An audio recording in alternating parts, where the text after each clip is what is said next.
তো হ্যালো বন্ধুরা, আমাদের মাংস প্রায় হুম হুম ভাব দেখতে পাচ্ছ। এদিকে পিন্টু এদিকে জাল দিচ্ছে, হ্যাঁ, বাকি সব হাওয়া। খাটনিদার কিন্তু আমরা দুজনেই, বাকিরা সব বেকার। তাই হয় কি না পিন্টু? তাহলে মাংস রান্না করতে কত লাগবে এখানে? মাংসটা না রে বোকা, পুরা যে ডিটেলসে মাংসটা কিসের জন্য হচ্ছে রান্না?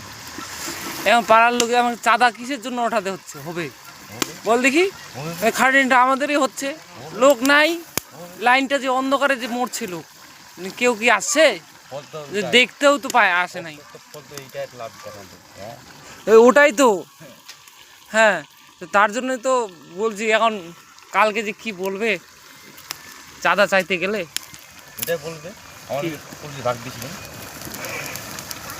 খাটনি করতে আসলিস, পোল্ট্রি ভাগ দিব তোকে? কে তুই রে? আমরা না আসলে সালা লাইনটা অন্ধকার হতে থাকতো।